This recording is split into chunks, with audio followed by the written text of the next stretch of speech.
Hey, what's up, vinyl community? It's Nick Rudo here. I'm back with another video. Realized I haven't made a video in a little while, so thought I'd do a little bit of a record store day recap for you, talk about some of the records that I've been getting in lately. And it was a really fun record store day this year. You know, for the past couple of years since the pandemic has begun, I haven't really been doing record store day very much. I decided to just be very selective with my purchases. I used to be, going there at like 3 in the morning and waiting for several hours. And I haven't really been doing that very much. So this year was a bit of a return to form in terms of how I do record store day. I actually didn't get very many record store day official releases. So I have a local store here in San Antonio called Crazy Rhythms that I've talked about a lot on this channel. I think it's just one of the greatest record stores in the whole country, and I'm really lucky to be in the area of the country where this is located, because it's just such a special place. But what they do is that they just have all used stuff on record store day, for the most part. They had, I think, 4 official record store day titles, but none of the big stuff that, everybody really wanted.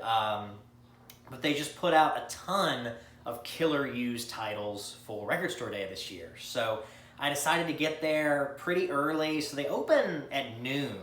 They don't open super early, but I still woke up early, and I got there around 9 a.m. And I was first in line, and about 15 minutes later, people started showing up, and I just had a really fun time talking with people in line, discussing music with other nerds like me. It was really fun and a really good time. So I picked up some grails for record store day this year, so let's just get into it. The biggest thing that I wanted for record store day that they were putting out was an original first pressing of Misfits' Legacy of Brutality.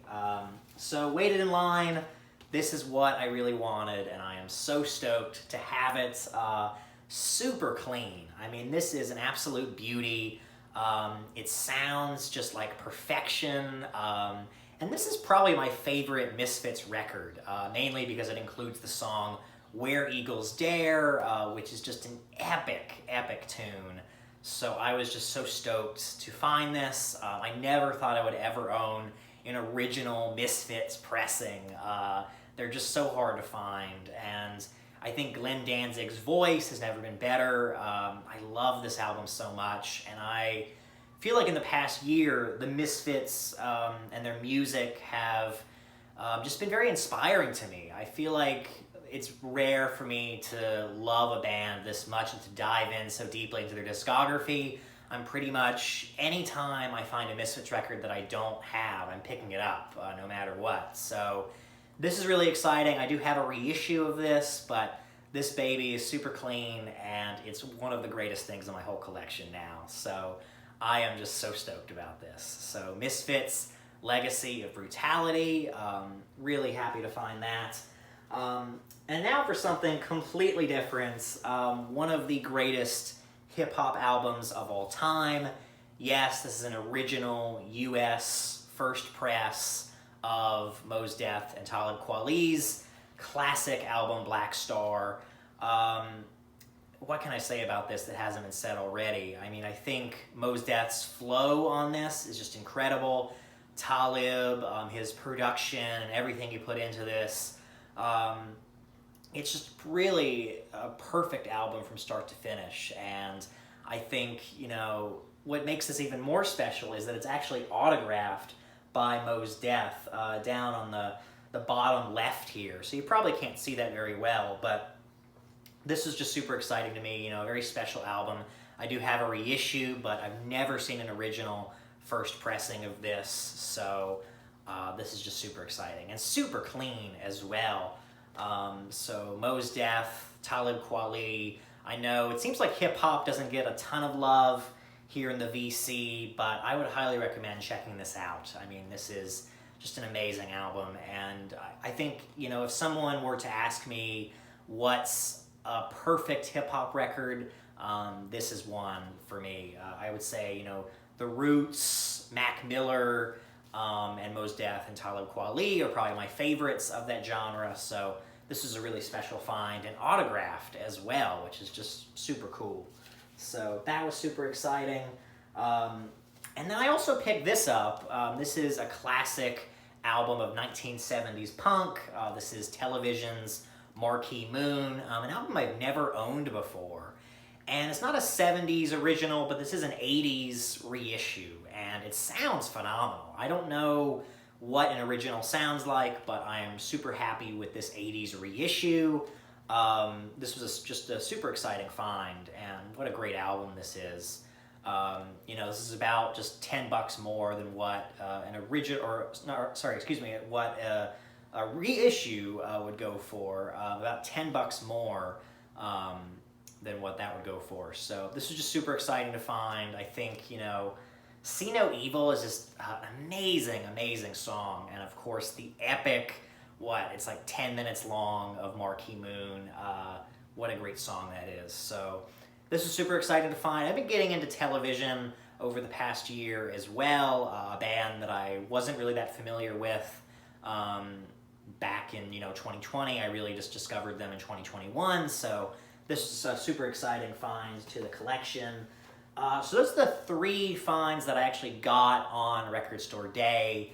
And then over this past weekend, I went back to Crazy Rhythms, and the grails just keep on coming. I found yet another original press of an album that's very special to me, a classic of 90s grunge. This is Pearl Jam's Vitalogy. Probably the best known song off this record would be Better Man. It also has the great tune Corduroy, and so many amazing tracks on this. So I think this is arguably Pearl Jam's best record. I would say, 10 is, close to being their best. I would say Vitalogy and 10 are their best for sure. I've never seen an original first press of this, so it was super exciting to find. Super clean, nice gatefold on this. It's got the original inner, so this is just such an exciting find for me. Eddie Vedder's voice, I think, is magnificent on this record. And, to get all of these original pressings in the span of just like 1 week is pretty incredible. So this was super exciting for me, and I've been spinning it over the past few days, and it just sounds great. I think, even though these 90s pressings are so rare, they really do sound great. And this for sure is no exception to that. So Pearl Jam's Vitalogy, first press. So a couple more things here, and then I'll wrap up. I went on End of Veneer's website. End of Veneer is a record shop in Austin, Texas. It's about an hour and a half away from here. So picked up a couple of things online. One of those is the one only Record Store Day official release that I got this year. I'm a huge fan of Coal Mine Records, and this is no exception to that. The Delvon Lamar Organ Trio, a band that I've pretty much been collecting all of their records over the past few years. I think they're super funky, super fun, jazzy. They're mainly based in like organ, drums, and guitar. It reminds me a lot of Jimmy Smith, but then you get into those guitar solos, and those guitar solos are like Jimi Hendrix-esque. So it's got a little bit of a psych rock influence to it, but with that funky Jimmy Smith-esque jazz to it. So really fun record. This is a live album, Live in Loveland, recorded, I think this was recorded, 2018 this is recorded. So released for the first time for Record Store Day this year.